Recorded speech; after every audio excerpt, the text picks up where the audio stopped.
and I simply remove the telephone jack and plug it into this box here, the modem. I then take another wire from the modem and plug it in where the telephone was.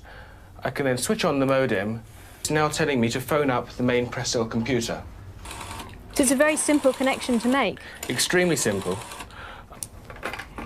I'm now waiting for the computer to answer me. And things are starting to happen. Things are starting to happen. Why did you buy a computer? Well, I was very interested in the new technology and didn't want to be left behind. I don't think it's only for the youngsters at school now. I think us older ones will have to learn a lot about it. What is internet anyway?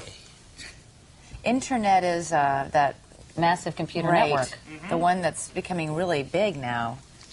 What do you mean? That's big. How does one? What do you write to it like mail? No, a lot of people use it and communicate. I guess they can communicate with NBC writers and producers. Allison, can you explain what internet is? The world is in financial disarray. Currencies failing, economies in wild flux, jobs being lost.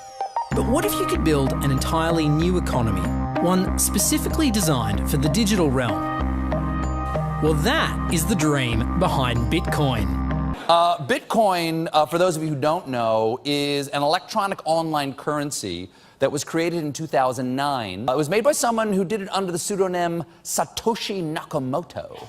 Like any economy, you don't want too much too fast because then the value of your currency drops, or so slow that your economy grounds to a halt. It's designed to be a self-stabilising economy. Whether it actually is that way though, well, that is a little bit more complicated. Because some people have said, hey, Bitcoin is the answer to those problems. Are you a believer? Well, Bitcoin is exciting because it shows how cheap it can be. Bitcoin is better than currency in that you don't have to be physically in the same place. And, of course, for large transactions, currency can get pretty inconvenient. And what is Bitcoin? Bitcoin is a currency on the internet. I sent 100 euros worth of Bitcoin from here in Tokyo directly to you guys through this camera, through the network, through the TV, right into your home. If I had tried to do that, send you the money with a traditional bank, it would have taken several days and probably cost 30 euros. I just did it right now with Bitcoin instantly, basically for free, and didn't have to ask anybody for permission. I didn't need a bank, I didn't need a government, I didn't need anybody. I just needed myself and you and our smartphones to do it. That's the power of Bitcoin. Wall Street is fraud, America is fraud, the world is fraud, banks are fraud, central banks are fraud. We live in an era of fraud. It's all based on fraud, and they get a percentage of the fraud. That's the business model. To suggest that there is any moral or ethical aspect to anything that's going on now is to be completely naive about the fact that we live in an era dominated by financial terrorists, jihadis of banking. They're here to kill you and themselves. They believe in an ideology, not the Quran, but Adam Smith, that they completely misread and interpret as something to justify their blowing themselves up. Janet Yellen's a terrorist! Mario Draghi's a terrorist! The Central Bank of Japan is a terrorist! These are the real terrorists! Funds received. This community is switching to what they think is a better monetary system. A system in which banks are no longer needed because payments could be made directly from one person to another. Bitcoin is fundamentally different because in Bitcoin, you don't owe anyone anything and no one owes you anything. It is not a system based on that. It is a system based on ownership. And no one can censor it, no one can seize it, no one can freeze it. It's November the 2nd, 2008, just 6 weeks after the Lehman Brothers collapse. And all over the world, there are panicked debates about how to save the banks. Then, on a little visited web forum for cryptographers, a document appears in which a completely new monetary system is proposed.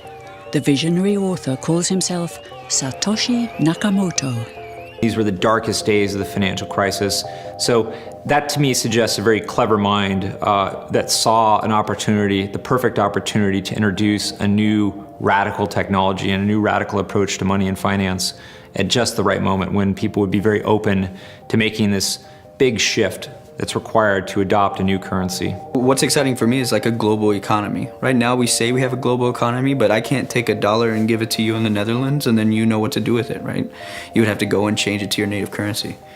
And when you kind of eliminate that step, and I can just send you one form of payment and you can send me a product in a matter of seconds, that starts to change things from a global perspective. How could this digital coin invented by this Satoshi Nakamoto become hundreds of times more valuable than the dollar? And why do enthusiasts like Roger Fear want the world to switch to bitcoins? I'm giving every single person here 1,000 yen worth of bitcoins, which is like $8 and something cents. Back in the early days, you know, I'd get phone calls from my buddies. Oh, hey man, I lost 10,000 bitcoins because my computer blew up, right? Back then, one bitcoin was less than a penny, right? So nobody cared. They lost $10. I don't care, right? And now 10,000 bitcoins, that's $5 million. That's a big deal, right? I think a lot of people are underestimating the way in which Bitcoin and the blockchain are going to change the power structures in society in general. I mean, I grew up in the US and I see all these people like, yeah, nuke everybody in the Middle East and kill them all. And then they have the former Secretary of State, Madeleine Albright, on 60 Minutes, one of the most popular news shows in the US. And they asked her, they said, like, there's reports that more than 500,000 Iraqi children have died as a direct result of US sanctions. And she looks back at her with a straight face and she goes, it was a really tough decision, but I think that it was worth it. Worth murdering 500,000 kids because of what the government did? And I apologize for crying, but it just disgusts me from my core when I see government people murdering people around the world. It's not just theoretical, these are real people with real lives. And it's real people, and Bitcoin has the power to undermine everything they're doing to people around the world. And I'm sorry for shouting, but it just disgusts me what these people in government do. And they do it through central banking and through the control of the money supply, and Bitcoin takes that away from them.